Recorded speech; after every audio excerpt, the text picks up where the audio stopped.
എല്ലാവർക്കും PSC വോയേജറിന്റെ പുതിയൊരു ക്ലാസ്സിലേക്ക് സ്വാഗതം. ഇന്നത്തെ ക്ലാസ്സിൽ നമ്മൾ PYQ സീരീസിൽ മലയാളത്തിന്റെ മൂന്നാമത്തെ ക്ലാസ്സുമായിട്ടാണ് വന്നിരിക്കുന്നത്. ഈ ജൂൺ 21-ന് PSC നടത്തിയ ലാബ് അസിസ്റ്റന്റ് എക്സാമിലെ ക്വസ്റ്റ്യൻ പേപ്പർ നിങ്ങൾ ഇതിനോടകം കണ്ടു കാണും. അതിലെ മലയാളം സെക്ഷനിൽ കവി എന്നതിന്റെ സ്ത്രീലിംഗം ചോദിച്ചിരുന്നു. ഏറ്റവും അവസാനം നമ്മൾ അപ്ലോഡ് ചെയ്തിട്ടുള്ള മലയാളം ക്ലാസ്സിൽ ഇത് നമ്മൾ കോഡിലൂടെ വിശദമായിട്ട് പറഞ്ഞിരുന്നു. അതുപോലെ അതിഥി, അനുഗ്രഹം ഇവയും പദശുദ്ധി ഭാഗത്ത് പറഞ്ഞിട്ടുണ്ടായി. അലിംഗ ബഹുവചനത്തിന് ഉദാഹരണമല്ലാത്ത പദവും ആ ക്വസ്റ്റ്യൻ പേപ്പറിൽ ചോദിച്ചിരുന്നു. അതിലെ ഓപ്ഷനിലെ ഒട്ടുമിക്ക പദങ്ങളും നമ്മൾ കഴിഞ്ഞ 2 ക്ലാസ്സുകളിലായിട്ട് പറഞ്ഞിട്ടുണ്ട്. അപ്പൊ ഇനിയും നമ്മൾക്ക് ഇതുപോലെ പ്രീവിയസ് ഇയറിൽ നിന്നും ചോദ്യങ്ങൾ പ്രതീക്ഷിക്കാം. അതുകൊണ്ട് തീർച്ചയായും നിങ്ങൾ ഈ സീരീസിലെ ഒരു ക്ലാസ് പോലും മുടങ്ങാതെ കാണുവാനായിട്ട് ശ്രദ്ധിക്കുക. നമുക്കിപ്പോ ക്ലാസ്സിലേക്ക് കടക്കാം. ഇന്നത്തെ ക്ലാസ്സില് നമ്മൾ തിരുവനന്തപുരം LDCയിലെ മലയാളം ക്വസ്റ്റ്യന്റെ ബാക്കി ഭാഗമാണ് നോക്കുന്നത്. ഇതിന്റെ ആദ്യത്തെ ഭാഗം കഴിഞ്ഞ ക്ലാസ്സിൽ നമ്മൾ അപ്ലോഡ് ചെയ്തിട്ടുണ്ട്. ബാക്കി ചോദ്യങ്ങളാണ് നമ്മൾ ഇവിടെ ഈ ക്ലാസ്സിൽ ഡിസ്കസ് ചെയ്യുന്നത്. Question paper code 094/24. അപ്പോൾ നമുക്ക് ക്ലാസ്സിലേക്ക് കടക്കാം. 94-ാമത്തെ ചോദ്യം നോക്കാം. ശ്ലോകത്തിൽ കഴിക്കുക എന്ന ശൈലി കൊണ്ട് അർത്ഥമാക്കുന്നതെന്ത്? വേഗത്തിൽ പറയുക, ചുരുക്കി പറയുക, വിശദീകരിച്ചു പറയുക, സാവധാനം പറയുക. നമ്മുടെ സിലബസിലെ ശൈലികൾ എന്ന് പറയുന്ന ഭാഗത്ത് നിന്നും വന്നിരിക്കുന്ന ചോദ്യമാണ്. നമുക്കൊന്ന് നോക്കാം. ശ്ലോകത്തിൽ കഴിക്കുക. ശ്ലോകം എന്ന് പറഞ്ഞാൽ എന്താ? ചെറിയൊരു കാവ്യശകലമാണ്. അപ്പൊ ഇത് ചെറുത്, ചുരുക്കി പറയുക എന്നൊരർത്ഥമാണ് എന്തിന്? ശ്ലോകത്തിൽ കഴിക്കുക എന്നതുകൊണ്ട് അർത്ഥമാക്കുന്നത്. അപ്പോ ശ്ലോകത്തിൽ കഴിക്കുക എന്ന ശൈലി കൊണ്ട് അർത്ഥമാക്കുന്നത് എന്താണ്? ചുരുക്കി പറയുക. ഇതൊക്കെ ഒരുപാട് തവണ PSC ചോദിച്ചിട്ടുള്ള ചോദ്യങ്ങളാണ്. നോക്കിക്കേ, ശ്ലോകത്തിൽ കഴിക്കുക. ശ്ലോകത്തിൽ കഴിക്കുക എന്ന് പറഞ്ഞാൽ എന്താണ്? ചുരുക്കി പറയുക. അപ്പൊ ഒന്ന് പറഞ്ഞേ, ശ്ലോകത്തിൽ കഴിക്കുക, ചുരുക്കി പറയുക. ഇനി നമുക്ക് PSC മുൻകാലങ്ങളിൽ ശൈലികളുമായി ബന്ധപ്പെട്ട് ചോദിച്ചിട്ടുള്ള ചോദ്യങ്ങൾ ഒന്ന് നോക്കാം. അജഗജാന്തരം എന്ന ശൈലി കൊണ്ട് അർത്ഥമാക്കുന്നത് വലിപ്പച്ചെറുപ്പം തമ്മിലുള്ള അന്തരം, സന്തോഷവും സങ്കടവും, മൃഗക്കൂട്ടം, ഉയർന്ന ചിന്താഗതി. അജഗജാന്തരം, അതില് 2-3 വാക്കുകളുണ്ട്. നമുക്കതൊന്നും എടുത്തെഴുതാം. അജഗജാന്തരം. അപ്പൊ ഒരു അജമുണ്ട്, ഗജമുണ്ട്, പിന്നെ അന്തരവും ഉണ്ട്. ഇത് 3ഉം ചേർന്നതാണ് എന്ത്? അജഗജാന്തരം. അജം എന്ന് പറഞ്ഞാൽ എന്താ? ആട്. ഗജം എന്ന് പറഞ്ഞാലോ? ആന. അന്തരം എന്നാൽ വ്യത്യാസം. അതായത് ആടും ആനയും തമ്മിലുള്ള വ്യത്യാസം. അതാണ് അജഗജാന്തരം എന്ന് പറയുന്നത്. ആടും ആനയും. ആടെന്ന് പറഞ്ഞാൽ ഒരു ചെറിയ ജീവിയാണ്, ആന ഒരു വലിയ ജീവിയാണ്. ഇവര് തമ്മിലുള്ള വ്യത്യാസമാണ് എന്ത്? അജഗജാന്തരം എന്ന് പറയുന്നത്. ഇനി ഓപ്ഷൻ നോക്കിക്കേ. ഓപ്ഷൻ A തന്നെയല്ലേ ഉത്തരം? നോക്കുക. വലിപ്പച്ചെറുപ്പം തമ്മിലുള്ള അന്തരം. അപ്പൊ അതാണെന്ത്? അജഗജാന്തരം എന്ന ശൈലി കൊണ്ട് അർത്ഥമാക്കുന്നത്. അജഗജാന്തരം എന്ന് പറഞ്ഞാൽ സന്തോഷവും സങ്കടവുമല്ല, മൃഗക്കൂട്ടമല്ല, ഉയർന്ന ചിന്താഗതിയല്ല. അപ്പൊ വലിപ്പച്ചെറുപ്പം തമ്മിലുള്ള അന്തരമാണ് എന്ത്? അജഗജാന്തരം എന്ന ശൈലി കൊണ്ട് അർത്ഥമാക്കുന്നത്. ഇനി അടുത്ത ചോദ്യം നോക്കാം. അങ്ങാടിപ്പാട്ട് എന്ന ശൈലിയുടെ അർത്ഥം. അങ്ങാടിയിലെ പാട്ട്, പരസ്യം, ഉച്ചത്തിൽ പാടുക, രഹസ്യം. അങ്ങാടിപ്പാട്ട് എന്ന് പറഞ്ഞാൽ എന്തായിരിക്കും? അങ്ങാടി എന്ന് പറഞ്ഞാൽ നമുക്കറിയാം ചന്ത. ചന്തയിൽ ഇങ്ങനെ എല്ലാവരും പാടി നടക്കുന്ന കാര്യം ഒരാൾ അറിഞ്ഞു കഴിഞ്ഞാൽ പിന്നെ എല്ലാവരും ഇങ്ങനെ അറിഞ്ഞറിഞ്ഞു പോകും അല്ലേ? അപ്പൊ അങ്ങാടിയിൽ പാട്ടാണെന്ന് പറഞ്ഞു കഴിഞ്ഞാൽ ഇത് അറിയാത്ത ഒരാളും ഉണ്ടാവില്ല. അങ്ങാടിപ്പാട്ട് എന്ന് പറയുന്ന ശൈലിയുടെ അർത്ഥം അപ്പൊ എന്തായിരിക്കും? പരസ്യം. പരസ്യമായിട്ടുള്ള കാര്യങ്ങളെയാണ് എന്തെന്ന് പറയുന്നത്? അങ്ങാടിപ്പാട്ട് എന്നുകൊണ്ട് ഉദ്ദേശിക്കുന്നത്. അപ്പോ അങ്ങാടിപ്പാട്ട് എന്ന ശൈലിയുടെ അർത്ഥമാണ് പരസ്യം. ക്ലിയർ ആയല്ലോ? ഇനി അടുത്ത ചോദ്യം. ധനാശി പാടുക എന്ന ശൈലിയുടെ ശരിയായ അർത്ഥം. ആരംഭിക്കുക, പെട്ടെന്ന് ഭയപ്പെടുത്തുക, അപൂർണമായി നിർത്തുക, അവസാനിപ്പിക്കുക. ധനാശി പാടുക എന്നുള്ള ശൈലിയൊക്കെ PSC ഒരുപാട് തവണ ചോദിച്ചിട്ടുള്ളതാണ്, ഇനിയും ചോദിക്കും. അപ്പൊ നമുക്കിത് നോക്കാം. ഈ ധനാശി എന്ന് പറഞ്ഞു കഴിഞ്ഞാൽ ഒരു രാഗത്തിന്റെ പേരാണ്. സംഗീത കച്ചേരികളിലും അതുപോലെ കഥകളി പോലെയുള്ള കലാരൂപങ്ങളൊക്കെ അവസാനിപ്പിക്കുന്ന സമയത്ത് നമ്മൾ ഉപയോഗിക്കുന്ന ഒരു രാഗമാണ് ഈ ധനാശി എന്ന് പറഞ്ഞാൽ. അപ്പൊ ഈ ധനാശി പാടുക എന്ന് പറഞ്ഞു കഴിഞ്ഞാൽ എന്തായിരിക്കും? അവസാനം പാടുന്നതാണല്ലോ. അപ്പൊ അവസാനിപ്പിക്കുക എന്നൊരു ഇതാണ് വരുന്നത്. അതുപോലെ തന്നെ കഥകളിയിലെ അവസാന ചടങ്ങിന്റെ പേരും എന്താണ്? ധനാശി പാടുക എന്നാണ്. അപ്പൊ അവസാനത്തേത് ആ ഒരു മീനിങ്ങിലാണ് ധനാശി പാടുക എന്ന് പ്രയോഗിക്കുന്നത്. അപ്പൊ ധനാശി പാടുക എന്ന ശൈലിയുടെ ശരിയായ അർത്ഥമാണെന്ത്? അവസാനിപ്പിക്കുക. ഓപ്ഷൻ ഡി ആണ് നമ്മുടെ ഉത്തരം വരുന്നത്. ധനാശി പാടുക എന്ന ശൈലിയുടെ ശരിയായ അർത്ഥം നിങ്ങൾ തീർച്ചയായിട്ടും ഓർത്തു വെക്കണം, അവസാനിപ്പിക്കുക. PSC ഇനിയും ഇത് ആവർത്തിക്കും, അപ്പോൾ ഓർത്തു വെച്ചോളൂ, ധനാശി പാടുക, അവസാനിപ്പിക്കുക. ഇനി വഞ്ചി ഇപ്പോഴും തിരുനക്കരെ തന്നെ ഈ ശൈലിയുടെ അർത്ഥം സൂചിപ്പിക്കുന്നത് പുരോഗതിയില്ലാത്ത അവസ്ഥയെ, പ്രതീക്ഷയില്ലാത്ത അവസ്ഥയെ, പരാജയത്തെ, അനിശ്ചിതത്വത്തെ. അതായത് വഞ്ചി ഇപ്പോഴും തിരുനക്കരെ തന്നെ, ആ വഞ്ചിക്ക് അവിടെ നിന്ന് മാറ്റമൊന്നുമില്ല, അതിപ്പോഴും എവിടെ തന്നെയാണ്? തിരുനക്കരെ തന്നെയാണ് വഞ്ചി. അപ്പൊ അതായത് എന്താ ഉദ്ദേശിക്കുന്നത്? അതൊരു പുരോഗതി ഇല്ലാത്ത അവസ്ഥയാണ്, ഒരു മാറ്റവും ഇല്ല, അവിടെ തന്നെയാണ് അത് ഇപ്പോഴും എന്നാണ് ഉദ്ദേശിക്കുന്നത്. അപ്പോൾ ഈ 4 ഓപ്ഷനിലും എന്താണ്? പുരോഗതി ഇല്ലാത്ത അവസ്ഥയെയാണ് വഞ്ചി ഇപ്പോഴും തിരുനക്കരെ തന്നെ എന്ന ശൈലി കൊണ്ട് ഉദ്ദേശിക്കുന്നത്. വഞ്ചി ഇപ്പോഴും തിരുനക്കരെ തന്നെ, പുരോഗതി ഇല്ലാത്ത അവസ്ഥ, അതാണ് ഈ ശൈലിയുടെ അർത്ഥം. ഇനി നമുക്ക് അടുത്ത ചോദ്യം, നമ്മുടെ ചോദ്യ പേപ്പറിലെ 95ാമത്തെ ചോദ്യം. പിഞ്ഞാണവർണം ശരിയായി വിഗ്രഹിച്ചെഴുതുന്നത് എങ്ങനെ? ഇതും PSC മുൻകാലങ്ങളിൽ ചോദിച്ചിട്ട് 2024 വീണ്ടും ചോദിച്ചു. 2021 +2 പ്രിലിംസിനും ഈ പിഞ്ഞാണവർണം ചോദിച്ചിട്ടുണ്ട്. അപ്പൊ ഓപ്ഷൻസ് ഏതൊക്കെയാണ്? പിഞ്ഞാണവും വർണ്ണവും, പിഞ്ഞാണത്തിന്റെ വർണ്ണം, പിഞ്ഞാണം പോലുള്ള വർണ്ണം, പിഞ്ഞാണത്തിലെ വർണ്ണം. ഈ 4 ഓപ്ഷനിലും ഇതിനെ ശരിയായിട്ട് വിഗ്രഹിച്ചിരിക്കുന്നത് ഓപ്ഷൻ ബിയിലാണ്. പിഞ്ഞാണത്തിന്റെ വർണ്ണത്തിനെയാണ് പിഞ്ഞാണ വർണ്ണം എന്നുകൊണ്ട് ഉദ്ദേശിക്കുന്നത്. അപ്പൊ പിഞ്ഞാണ വർണ്ണം വിഗ്രഹിച്ചെഴുതുന്നത് എങ്ങനെയാണ്? പിഞ്ഞാണത്തിന്റെ വർണ്ണം, ഓപ്ഷൻ ബി. ഇനി വിഗ്രഹിച്ചെഴുതുന്നതുമായി ബന്ധപ്പെട്ട് കുറച്ച് പ്രീവിയസ് ഇയർ ക്വസ്റ്റ്യൻസ് നോക്കാം. വേദപാരംഗതൻ, ഈ പദം എങ്ങനെ വിഗ്രഹിക്കാം? വേദപാരംഗതൻ. ഈ പാരംഗതൻ എന്ന പദത്തിന്റെ അർത്ഥം നമുക്കൊന്ന് നോക്കാം. പാരംഗതൻ എന്ന് പറഞ്ഞാല് മറുകര എത്തിയവൻ എന്നും അർത്ഥമുണ്ട്, അല്ലെങ്കിൽ ഒരു പ്രത്യേക വിഷയത്തിൽ അഗാധമായ അറിവ് നേടിയവനെയും എന്തെന്ന് പറയാം? പാരംഗതൻ എന്ന് പറയാം. പാരംഗതൻ എന്ന് പറഞ്ഞാൽ 2 അർത്ഥമുണ്ട്. മറുകര എത്തിയവൻ എന്നുകൊണ്ട് അർത്ഥം, അതുപോലെ ഒരു പ്രത്യേക വിഷയത്തിൽ അഗാധമായ അറിവ് നേടിയവൻ, അങ്ങനെ ഒരു അർത്ഥമുണ്ട്. അപ്പൊ വേദപാരംഗതൻ എന്ന് പറഞ്ഞു കഴിഞ്ഞാൽ എന്തായിരിക്കും? വേദത്തിൽ അഗാധമായ അറിവുള്ളവൻ, അല്ലെങ്കിൽ വേദത്തിൽ പാരംഗതനായവൻ ആരോ അവനാണ് വേദപാരംഗതൻ. അപ്പൊ ഓപ്ഷൻ ബി ആണ് നമ്മുടെ ഉത്തരം വരുന്നത്. അപ്പൊ വേദപാരംഗതൻ എന്ന പദം വിഗ്രഹിച്ചെഴുതുന്നത് എങ്ങനെയാണ്? വേദത്തിൽ പാരംഗതനായവൻ ആരോ അവനാണ് വേദപാരംഗതൻ. അപ്പൊ ഇതിന്റെ ഉത്തരം വരുന്നത് ഓപ്ഷൻ ബി ആണ്. ഇനി നമുക്ക് അടുത്തൊരു ചോദ്യം നോക്കാം. ശ്ലക്ഷ്ണശിലാശില്പം ശരിയായി വിഗ്രഹിച്ചെഴുതുന്നത് എങ്ങനെ? ശ്ലക്ഷ്ണശിലയാകുന്ന ശില്പം, ശ്ലക്ഷ്ണശിലാ നിർമ്മിതമായ ശില്പം, ശ്ലക്ഷ്ണശില കൊണ്ട് നിർമ്മിച്ച ശില്പം, ശ്ലക്ഷ്ണശിലയായ ശില്പം. ഈ ശ്ലക്ഷ്ണശില എന്ന് പറഞ്ഞാൽ എന്താണ്? വെള്ളക്കല്ല്, അല്ലെങ്കിൽ നല്ല മിനുസമുള്ള കല്ല്. അപ്പൊ ആ ഒരു കല്ലുകൊണ്ടുണ്ടാക്കിയ രൂപത്തിനെ ആയിരിക്കുമല്ലോ ശ്ലക്ഷ്ണശിലാശില്പം എന്ന് പറയുന്നത്. അപ്പൊ ഈ പദത്തിനെ ശരിയായിട്ട് നമുക്ക് എങ്ങനെ വിഗ്രഹിക്കാം? ശ്ലക്ഷ്ണശില കൊണ്ട് നിർമ്മിച്ച ശില്പം, അതാണെന്ത്? ശ്ലക്ഷ്ണശിലാശില്പം. ശ്ലക്ഷ്ണശില കൊണ്ട് നിർമ്മിച്ച ശില്പം ഏതോ അതാണ് ശ്ലക്ഷ്ണശിലാശില്പം. അപ്പൊ മനസ്സിലായല്ലോ? ശ്ലക്ഷ്ണശിലാശില്പം എന്ന പദം ശരിയായിട്ട് വിഗ്രഹിച്ചെഴുതുന്നത് എങ്ങനെയാണ്? ശ്ലക്ഷ്ണശില കൊണ്ട് നിർമ്മിച്ച ശില്പം. ഇനി വിഗ്രഹിച്ചെഴുതാനുള്ളതിലെ മറ്റൊരു ചോദ്യം നോക്കാം. വിഗ്രഹാർത്ഥം എഴുതുക. കല്യാണ പന്തൽ, കല്യാണത്തിന്റെ പന്തൽ, കല്യാണമായ പന്തൽ, കല്യാണത്തിനുള്ള പന്തൽ, കല്യാണത്താൽ പന്തൽ. ഇത് വായിക്കുമ്പോൾ തന്നെ നമുക്കറിയാം കല്യാണ പന്തൽ എന്ന് വെച്ച് കഴിഞ്ഞാൽ എന്താണ്? കല്യാണത്തിനുള്ള പന്തൽ, അതാണ് കല്യാണ പന്തൽ. അപ്പൊ ഓപ്ഷൻ സി ആണ് ഇതിന്റെ ഉത്തരം. കല്യാണ പന്തൽ എന്ന് പറഞ്ഞാൽ എന്താ? കല്യാണത്തിനുള്ള പന്തലാണ് കല്യാണ പന്തൽ. അപ്പൊ ഓപ്ഷൻ സി നമുക്ക് പെട്ടെന്ന് തന്നെ ഉത്തരത്തിലേക്ക് എത്താൻ പറ്റും. പുട്ട് ഔട്ട് എന്ന ശൈലിയുടെ അർത്ഥം 4 ഓപ്ഷൻസ് തന്നിട്ടുണ്ട്. അണയ്ക്കുക, അത്ഭുതപ്പെടുക, തുറക്കുക, ചലനമറ്റു പോവുക.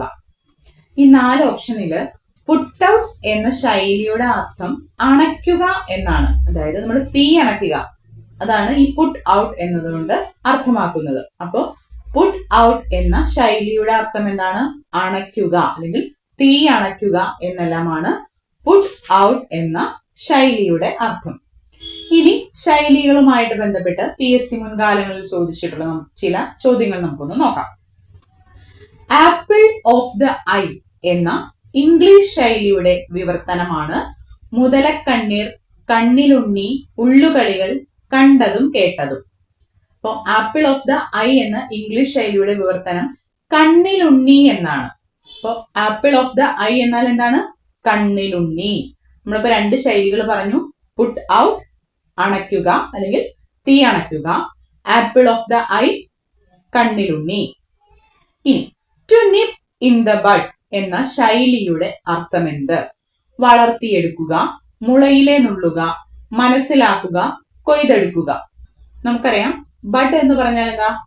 മുട്ട, പൂമുട്ട എന്നൊക്കെയാണ് ബഡ് എന്നതുകൊണ്ട് ഉദ്ദേശിക്കുന്നത്. അപ്പൊ നിപ്പ് എന്ന് പറഞ്ഞാൽ അതിനെ തുടക്കത്തിൽ തന്നെ നശിപ്പിക്കുക എന്ന. അപ്പൊ ഒരു മുട്ട ആയിരിക്കുന്ന അവസ്ഥയിൽ തന്നെ അതിനെ നശിപ്പിക്കുക, അതാണ് ആ ഒരു വാക്കിന്റെ, ആ ഒരു സെന്റൻസിന്റെ അർത്ഥം എന്ന് പറയുന്നത്. To nip in the bud എന്ന് പറഞ്ഞാൽ ബഡ് നശിപ്പിക്കുക, മുളയിലെ തന്നെ അതിനെ നശിപ്പിക്കുക, അല്ലെങ്കിൽ മുളയിലെ നുള്ളുക. എന്താണ് ആ ശൈലിയുടെ അർത്ഥം? മുളയിലെ നുള്ളുക എന്നതാണ് to nip in the bud എന്ന ശൈലിയുടെ അർത്ഥം. അപ്പോ to nip in the bud എന്നാൽ മുളയിലെ നുള്ളുക. അടുത്തൊരു ശൈലി നോക്കാം, ഓഫ് ആൻഡ് ഓൺ. ഈ ശൈലിയുടെ അർത്ഥം എന്ത്? Of and on. Off and on എന്ന് വെച്ചാല് വല്ലപ്പോഴും. ഓഫ് ആൻഡ് ഓൺ മീൻസ് വല്ലപ്പോഴും. വല്ലപ്പോഴും എന്ന അർത്ഥമാണ് ഓഫ് ആൻഡ് ഓൺ എന്ന ശൈലിക്ക്. അപ്പൊ ഓഫ് ആൻഡ് ഓൺ മീൻസ് വല്ലപ്പോഴും. ഇതിങ്ങനെ റിപ്പീറ്റ് ചെയ്ത് പറയുക. അപ്പൊ നിങ്ങൾക്ക് ഓപ്ഷൻ കാണുമ്പോൾ തന്നെ മനസ്സിലേക്ക് ആ ഉത്തരം വന്നോളൂ കേട്ടോ. ഓഫ് ആൻഡ് ഓൺ, വല്ലപ്പോഴും. ഇനി നമുക്ക് അടുത്തൊരു ശൈലി കൂടെ നോക്കാം. Practice makes a man perfect എന്നതിന്റെ ഉചിതമായ മലയാള ശൈലി കണ്ടെത്തുക. ആ സെന്റൻസിൽ തന്നെ നമുക്കറിയാം എന്താ ഉദ്ദേശിക്കുന്നത്. അതായത് പ്രാക്ടീസ് ഉണ്ടെങ്കിൽ മാത്രമാണ് ഒരാൾ പെർഫെക്റ്റ് ആവുകയുള്ളൂ. നമുക്ക് തന്നെ അറിയാം, നമ്മൾ ക്വസ്റ്റ്യൻസ് എല്ലാം ഒരുപാട് തവണ പ്രാക്ടീസ് ചെയ്യുമ്പോൾ, പ്രീവിയസ് ഇയർ ക്വസ്റ്റ്യൻസ് എല്ലാം വർക്ക്ഔട്ട് ചെയ്ത് ഒത്തിരി നമ്മൾ പ്രാക്ടീസ് ചെയ്താലാണ് നമ്മുടെ മനസ്സിൽ നമ്മൾ കാണുന്ന ഗവൺമെന്റ് ജോലിയിലേക്ക് നമ്മൾ എത്തുകയുള്ളൂ. അത് ബൈ പ്രാക്ടീസ് ആണ് നമുക്ക് എന്ത് കാര്യവും അച്ചീവ് ചെയ്യാനായിട്ട് പറ്റുള്ളൂ. അല്ലെങ്കിൽ പ്രാക്ടീസ് ആണ് ഒരു മനുഷ്യനെ പെർഫെക്റ്റ് ആക്കുന്നത്. അങ്ങനെ നിത്യമായി നമ്മൾ പ്രാക്ടീസ് ചെയ്യുന്നത് വഴി നമുക്ക് പെർഫെക്റ്റ് ആവാൻ പറ്റും, അല്ലെങ്കിൽ നമ്മുടെ ഉദ്ദേശം നമുക്ക് ലക്ഷ്യം നമുക്ക് നേടിയെടുക്കാനായിട്ട് പറ്റും. അപ്പൊ ഈ 4 ഓപ്ഷനിൽ നിന്നും അത് ഏതിലേക്ക് വരും? വിതച്ചതേ കൊയ്യും, അങ്ങനെ ആയിരിക്കില്ല. നനഞ്ഞിട കുഴിക്കുക, അതുമല്ല. നിത്യാഭ്യാസി ആനയെ എടുക്കും. നിത്യമായിട്ടുള്ള അഭ്യാസം കൊണ്ട് ഒരാൾക്ക് ആനയെ എടുക്കാൻ പറ്റുമെന്നാണ് അവിടെ മീൻ ചെയ്തിരിക്കുന്നത്. അപ്പൊ അത് തന്നെയല്ലേ നമ്മുടെ ശൈലിയുടെ അർത്ഥം വരുന്നത്. അപ്പൊ practice makes a man perfect എന്നതിന്റെ ഉചിതമായ മലയാള ശൈലി കണ്ടെത്തുക എന്ന് പറഞ്ഞാൽ അത് ഏത് വരും? നിത്യാഭ്യാസി ആനയെ എടുക്കും. അപ്പൊ ഇത്രയും ആണ് ഞാൻ ഈ മലയാള ശൈലികളുമായിട്ട് ബന്ധപ്പെട്ട മുൻകാലങ്ങളിൽ നിന്നും ആഡ് ചെയ്തിരിക്കുന്ന ചോദ്യങ്ങൾ. ഇനി നമുക്കതൊന്ന് റിവൈസ് ചെയ്ത് നോക്കാം. നിങ്ങൾ ജസ്റ്റ് ഇനി ഒന്ന് കണ്ണടച്ചിരിക്കുക, ഞാൻ ഈ ശൈലികൾ പറയാം. അപ്പൊ നിങ്ങൾക്ക് ഓർത്തെടുക്കാൻ പറ്റുന്നുണ്ടോ എന്ന് ഒന്ന് ശ്രമിച്ചു നോക്കാം. Put out. പുട്ട് ഔട്ട് എന്ന ശൈലിയുടെ അർത്ഥം അണയ്ക്കുക അല്ലെങ്കിൽ തീ അണയ്ക്കുക. Apple of the eye. Apple of the eye means കണ്ണിലുണ്ണി. To nip in the bud. To nip in the bud means മുളയിലെ നുള്ളുക. Off and on. Off and on means വല്ലപ്പോഴും. Practice makes a man perfect. നിത്യാഭ്യാസി ആനയെ എടുക്കും. നിങ്ങൾക്ക് recollect ചെയ്യാൻ പറ്റിയെന്ന് വിചാരിക്കുന്നു. നിങ്ങളിതൊരു റിപ്പീറ്റ് ചെയ്തൊന്ന് കേട്ട് നോക്കുക. അപ്പൊ തീർച്ചയായിട്ടും നിങ്ങൾക്കിത് ഓർത്തെടുക്കാനായിട്ട് പറ്റും. ഇനി നമുക്ക് 97ാമത്തെ ചോദ്യം നോക്കാം. താഴെ കൊടുത്തിരിക്കുന്നവരിൽ ദ്രൗണി ആര്? ദ്രോണർ, അശ്വത്ഥാമാവ്, ദുര്യോധനൻ, കർണൻ.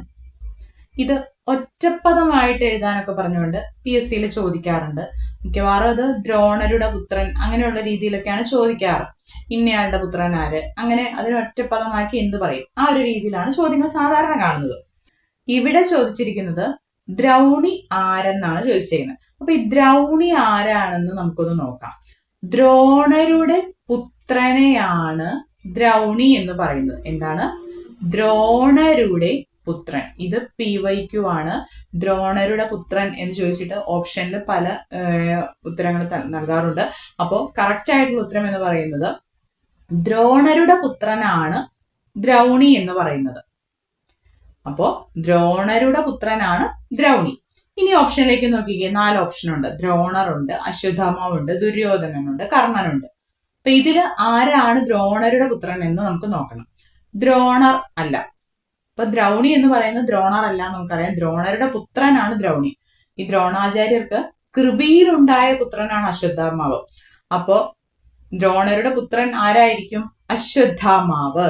നമ്മുടെ ഉത്തരം വരുന്നത് ഓപ്ഷൻ ബി ആണ്. ദ്രൗണി എന്ന് പറയുന്നത് ആരെയാണ്? അശ്വത്ഥാമാവിനെയാണ് ദ്രൗണി എന്ന് പറയുന്നത്. അപ്പൊ അശ്വത്ഥാമാവ് എന്ന പദത്തിന്റെ അർത്ഥം എന്ന് പറഞ്ഞാൽ അശ്വത്തെ പോലെ ബലമുള്ളവൻ. അതാണ് ഈ അശ്വത്ഥാമാവ് എന്ന പദത്തിന്റെ അർത്ഥം. അപ്പൊ ദ്രൗണി എന്ന് പറഞ്ഞാൽ ആരെയാണ്? അശ്വത്ഥാമാവിനെ. അപ്പൊ ദ്രോണരുടെ പുത്രനാണ് അശ്വത്ഥാമാവ് എന്നുള്ള കാര്യം നിങ്ങൾ ഓർത്തു വയ്ക്കുക. അപ്പൊ 3 ഇതിനെ നമുക്ക് കണക്ട് ചെയ്ത് പറയാം. ദ്രോണരുടെ പുത്രനാണ് ദ്രൗണി. ദ്രൗണി തന്നെയാണ് ആര്? അശ്വത്ഥാമാവ്. ദ്രോണരുടെ പുത്രൻ ദ്രൗണി. ദ്രോണരുടെ പുത്രൻ ദ്രൗണി. ദ്രൗണി തന്നെയാണ് ആര്? അശ്വത്ഥാമാവ്. അപ്പൊ താഴെ കൊടുത്തിരിക്കുന്നവരിൽ ദ്രൗണി ആര് എന്ന് ചോദിച്ചാൽ ആരായിരിക്കും? അശ്വത്ഥാമാവാണ് നമ്മുടെ ഉത്തരമായിട്ട് വരുന്നത്. ഈ മുൻകാലങ്ങളിൽ ചോദിച്ചിട്ടുള്ള ചില ചോദ്യം നോക്കാം. ദശരഥന്റെ പുത്രൻ ദാശരഥി, ദശവീരൻ, ദശഗ്രീവൻ, ദക്ഷൻ. ദശരഥന്റെ പുത്രൻ ദാശരഥിയാണ്. ദശരഥന്റെ പുത്രൻ ദാശരഥി. അപ്പൊ നമുക്കൊന്ന് ചേർന്ന് പറയാം.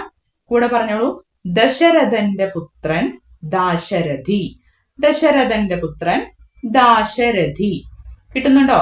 അപ്പൊ നമ്മൾ പറഞ്ഞു ദ്രോണരുടെ പുത്രൻ ദ്രൗണി, ദശരഥന്റെ പുത്രൻ ദാശരഥി. ഇനി അതുപോലെ സുമിത്രയുടെ പുത്രൻ. സുമിത്രയുടെ പുത്രൻ ആരാണ്? സൗമിത്രി. സുമിത്രയുടെ പുത്രനാണ് സൗമിത്രി. അപ്പം പുരാണങ്ങളുമായിട്ട് ബന്ധപ്പെട്ട് ഇങ്ങനെ പുത്രൻ ചേർന്ന് വരുന്ന ചില പദങ്ങൾ നമ്മൾ പറഞ്ഞു. 3 എണ്ണം ഞാൻ ഒന്നുകൂടെ റിവൈസ് ചെയ്യാം. നിങ്ങൾ റീകളക്ട് ചെയ്യാൻ ശ്രമിക്കുക കേട്ടോ. ദ്രോണരുടെ പുത്രൻ ദ്രൗണി, ദശരഥന്റെ പുത്രൻ ദാശരഥി, സുമിത്രയുടെ പുത്രൻ സൗമിത്രി. കിട്ടുന്നുണ്ടല്ലോ? ഇനി ഇതിനോട് ചേർന്ന് ചോദിച്ചിട്ടുള്ള ഒരു 2 ചോദ്യം ഞാൻ ഇവിടെ എഴുതാം. പുത്രന്റെ പുത്രൻ, അതായത് മകന്റെ മകനെ പറയുന്ന പേരെന്താന്നാണ്. അതിന് ഒറ്റപ്പദമാണ് ചോദിക്കുന്നത് എങ്കിൽ നമുക്ക് എന്തെഴുതാം? പുത്രന്റെ പുത്രനാണ് പൗത്രൻ. പുത്രന്റെ പുത്രൻ പൗത്രൻ. പുത്രന്റെ പുത്രൻ പൗത്രൻ.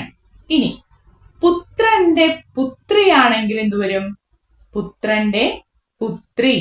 പുത്രന്റെ പുത്രിയാണ് ആര്? പൗത്രി. പുത്രന്റെ പുത്രി പൗത്രി. 5 ഒറ്റപ്പദങ്ങൾ നമ്മളിവിടെ പഠിച്ചു. ഏതൊക്കെയാണ് നമ്മൾ പഠിച്ചത്? ദ്രോണരുടെ പുത്രൻ ദ്രൗണി, ദശരഥന്റെ പുത്രൻ ദാശരഥി, സുമിത്രയുടെ പുത്രൻ സൗമിത്രി, പുത്രന്റെ പുത്രൻ പൗത്രൻ, പുത്രന്റെ പുത്രി പൗത്രി. ഈ 2 എണ്ണം, പുത്രന്റെ പുത്രനും പുത്രന്റെ പുത്രിയും ഒക്കെ ഒരുപാട് തവണ PSCയിൽ ചോദിച്ചിട്ടുള്ളതാണ്. പൗത്രന്റെ എതിർലിംഗമാണ് പൗത്രി. അപ്പൊ അതൊന്ന് നിങ്ങൾ ഓർത്തെടുത്ത് വെക്കുക. ഇത്രയുമാണ് നമ്മൾ ഇന്നത്തെ ക്ലാസ്സിൽ ഡിസ്കസ് ചെയ്യുന്ന ചോദ്യങ്ങൾ. വീഡിയോയുടെ ലെങ്ത് കൂടി പോകുന്നത് കൊണ്ട് ബാക്കിയുള്ള ചോദ്യങ്ങൾ നമ്മൾ അടുത്ത വീഡിയോ ആയിട്ട് അപ്ലോഡ് ചെയ്യുന്നതായിരിക്കും. നിങ്ങളത് മുടങ്ങാതെ കാണുവാൻ ശ്രദ്ധിക്കുക. നമ്മൾ ഈ വീഡിയോ അപ്ലോഡ് ചെയ്തതിന് ശേഷം നമ്മുടെ ടെലിഗ്രാം ചാനലിൽ ഈ ക്ലാസിന്റെ PDF നോട്ട് നിങ്ങൾക്ക് അവൈലബിൾ ആയിരിക്കും. അതുപോലെ പോളിലൂടെ നിങ്ങൾക്ക് ഈ ചോദ്യങ്ങൾ പ്രാക്ടീസ് ചെയ്യുന്നതിനുള്ള ഒരു അവസരം നമ്മുടെ ടെലിഗ്രാം ചാനലിലുണ്ട്. അപ്പോൾ എല്ലാവരും നമ്മുടെ ടെലിഗ്രാം ചാനലായ PSC വോയേജറിൽ കൂടി ജോയിൻ ചെയ്യുക. അപ്പോൾ ഈ ക്ലാസ് ഇവിടെ തീരുകയാണ്. ഈ വീഡിയോ നിങ്ങൾക്ക് പ്രയോജനപ്പെട്ടിട്ടുണ്ടെങ്കിൽ തീർച്ചയായിട്ടും നിങ്ങൾ ലൈക്ക് ചെയ്യണം. അതുപോലെ നിങ്ങളുടെ നിർദ്ദേശങ്ങളും അഭിപ്രായങ്ങളും എല്ലാം, വേണ്ട മാറ്റങ്ങൾ എന്തൊക്കെയാണോ അതെല്ലാം നിങ്ങൾ കമന്റിലൂടെ ഞങ്ങളെ അറിയിക്കണം. ചാനൽ ഇതുവരെ നിങ്ങൾ സബ്സ്ക്രൈബ് ചെയ്തിട്ടില്ല എങ്കിൽ തീർച്ചയായിട്ടും ചാനൽ സബ്സ്ക്രൈബ് ചെയ്യുക. അതുപോലെ PSCക്ക് പ്രിപ്പയർ ചെയ്യുന്ന നിങ്ങളുടെ മറ്റു കൂട്ടുകാരിലേക്കും ഈ വീഡിയോ ഷെയർ ചെയ്ത് നൽകുക. നമുക്ക് അടുത്ത ക്ലാസ്സിൽ വീണ്ടും കാണാം. താങ്ക്